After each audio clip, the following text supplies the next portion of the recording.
Bonjour à tous, je suis Lollipop et nous allons vous présenter notre projet. Je suis donc la chef de mon équipe et je me charge de vous expliquer tout ce qui concerne la construction de la map.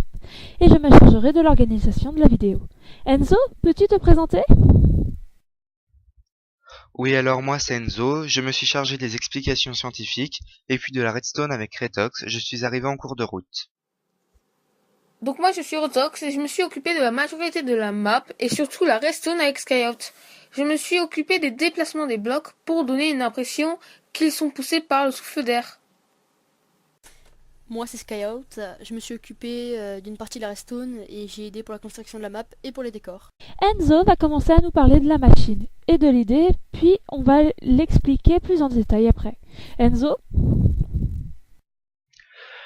Oui, donc je commence. Tout d'abord, je vais vous présenter notre idée, une poubelle automatique trieuse pour nous les particuliers, capable de différencier le compostable, le recyclable et les déchets autres.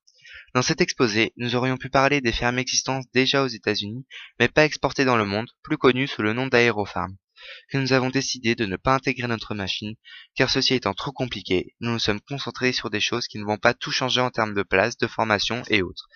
Et une autre raison pour laquelle nous n'avons pas choisi les aérofarms est qu'elles ont posé un gros problème d'emploi, car les formations sont longues et dures avant d'y travailler.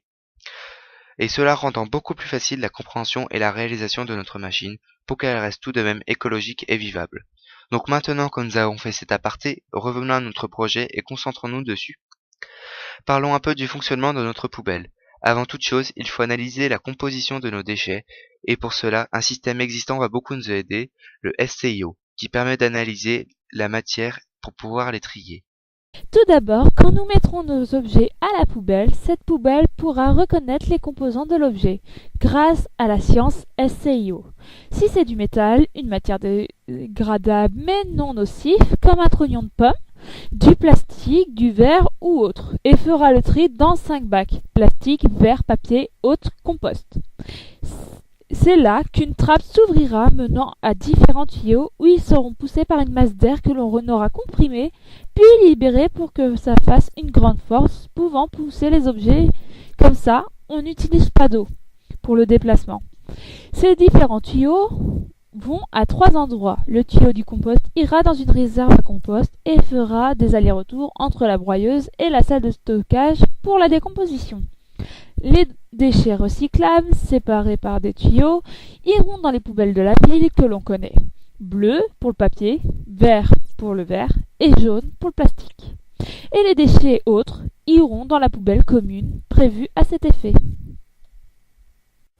Une fois broyés, les déchets compostables iraient vers des champs ou des potagers qui se trouveraient sur les toits des immeubles, ce qui se fait déjà dans certaines villes comme Paris, ou dans les parcs, ce qui serait plus écologique. Il y aurait des haies pour accueillir les animaux sauvages que l'on a chassés dans le passé avec nos énormes champs inopesticides. On pourrait se servir d'eau que l'on pourra utiliser pour arroser les plantations. Le compost, lui, sera éjecté grâce à des arroseurs. Et une fois éjecté, les gens pourront le récupérer dans les points de distribution. Pour les déchets recyclables, ils iront dans des centres de recyclage où ils seront compactés ou transformés pour pouvoir recréer de nouveaux objets. Tout ce qui est métaux ou électronique qui reste chez nous et que l'on ne peut pas jeter à la poubelle sera emmené dans des déchetteries pour les matières électroniques qui répareront et revendront aux particuliers. Et les métaux seront redistribués sur de nouvelles fonderies plus écologiques. Il y aura bien sûr de nombreux designs de notre poubelle selon les goûts des personnes, ce qui pourra créer de nouveaux emplois dans les concepteurs, les fabricants, les gérants, etc. On pourra aussi, grâce à cette machine, embaucher des personnes pour s'occuper des personnes pour les champs et ne pas supprimer des emplois d'agriculteurs. Et même garder le métier d'éboueur, car les tuyaux pourraient mener à des poubelles de quartier que l'on ne pourrait peut-être pas déplacer, à moins que les tuyaux soient flexibles, mais grâce à de nouveaux camions, on pourra quand même récupérer avec une pince ou autre. On pourra même envisager une diminution des horaires de travail.